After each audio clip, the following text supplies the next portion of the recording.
आज मैं बनाने वाली हूँ इडली सांभर। 2 या 4 लोगों के लिए नहीं, पूरे 40 लोगों के लिए बनाना है।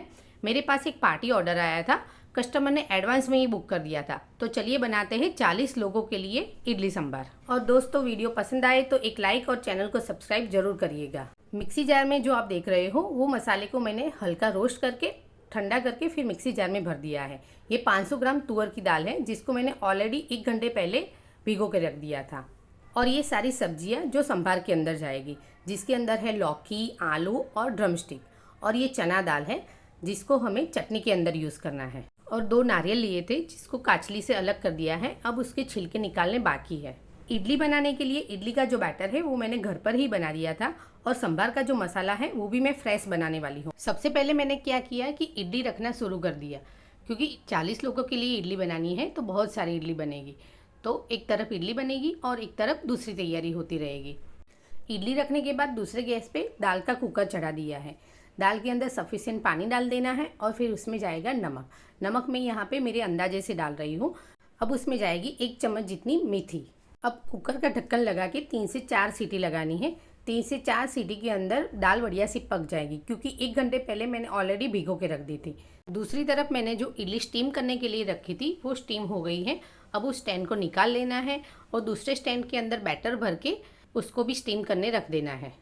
तो आपने देखा कि पहले मैंने इडली को स्टीम करने के लिए रखा, फिर बीच में एक काम किया, वो काम खत्म हो गया, तब तक इडली स्टीम हो गई थी। फिर उस इडली को निकाल लिया और दूसरे स्टैंड के अंदर बैटर को भर के इडली स्टीम करने के लिए रख देना है। इडली का बैटर कैसे बनता है वो तो आप सबको पता ही है। 3 कटोरी चावल लेने हैं खिचड़ी वाले, 1 कटोरी उड़द दाल लेनी है और 1 चम्मच मेथी दाना डालना है।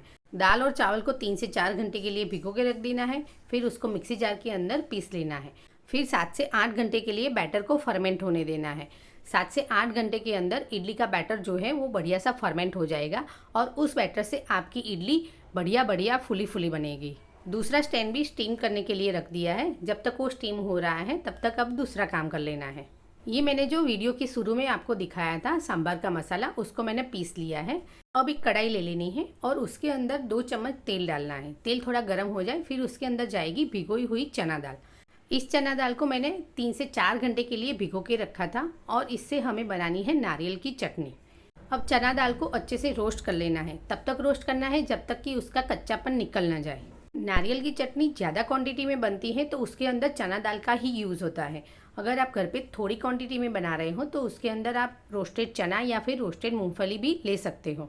चना दाल रोस्ट हो गई है। अब नारियल के छिलके निकाल लेने हैं और बीच बीच में मेरा इडली रखने का काम तो चालू ही है। अब मैं लगा रही हूँ सांभर का तड़का। तड़का लगाने के लिए कढ़ाई ले ली है और उसके अंदर डाल दिया है 7 से 8 बड़े चम्मच तेल। तेल अच्छे से गर्म हो जाए फिर उसके अंदर जाएगी राई, जीरा, हल्दी और थोड़े से खड़े मसाले। खड़े मसाले में मैंने लिए हैं मरी, दोनों टाइप की लाल मिर्च, तीखी वाली और कश्मीरी, और थोड़े से कड़ी पत्ता। अब उसके अंदर जाएगी हींग। तड़का अच्छे से लग गया है, उसको चम्मच की मदद से एक बार घुमा लेना है, क्योंकि हमने ज़्यादा क्वांटिटी में तड़का लगाया है। अब उसके अंदर जाएगी सब्जियाँ जो हमने ऑलरेडी काट के रखी थी। सब्जी जो काट के रखी थी उसके अंदर है आलू, लौकी और ड्रमस्टिक। सब्जी आप जब भी काटो तो उसको पानी के अंदर डुबो के रखना बहुत ज़रूरी है, वरना वो काली पड़ जाती है। अब सब्जी के अंदर जाएगा नमक। नमक सब्जी के हिसाब का ही डालना है, क्योंकि दाल के अंदर ऑलरेडी नमक डाला हुआ है। सब्जी के अंदर नमक डालने के बाद एक बार अच्छे से सब्जी को घुमा लेना है। और सब्जी को हमें यहाँ पे पकाना नहीं है, क्योंकि ये सब्जी जाएगी दाल के अंदर और दाल को हमें उबालना है। तो दाल जब उबलेगी तो साथ में सब्जियाँ भी पक जाएगी। अब उसके अंदर जाएगा सांभर का मसाला। सांभर का मसाला डालने के बाद एक बार अच्छे से घुमा लेना है। फिर उसके अंदर जाएगा बारीक कटा हुआ टमाटर। टमाटर डालने के बाद भी एक बार अच्छे से सब कुछ घुमा लेना है। अब उसके अंदर जाएगा लाल मिर्च पाउडर। मैंने यहाँ पे 2 टाइप की लाल मिर्च पाउडर डाले हैं, एक तो तीखा वाला और एक कश्मीरी लाल मिर्च पाउडर। दोनों टाइप की मिर्ची डालने के बाद सब्जी को एक बार अच्छे से घुमा लेना है। तो आपने देखा कि सब्जी के अंदर सारा मसाला हो गया है सांभर के लिए। अब उसके अंदर डाल देना है 1 गिलास जितना पानी। पानी डालने के बाद एक बार अच्छे से घुमा लेना है और ये सब जाएगा बॉईल की हुई दाल के अंदर।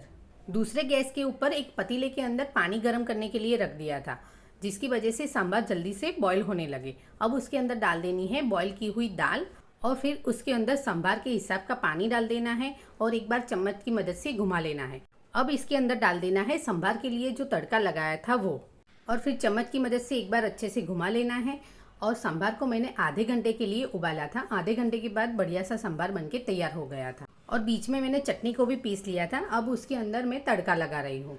तो आपने देखा कि 40 लोगों के लिए इडली सांभर बनाने का काम मैंने कैसे मैनेज किया। वीडियो पसंद आया हो तो एक लाइक जरूर करिएगा, दोस्तों और पड़ोसियों के बीच शेयर करिएगा। चैनल को अभी तक सब्सक्राइब नहीं किया है तो प्लीज़ सब्सक्राइब कर दीजिएगा। Thank you for watching. Good bye and take care.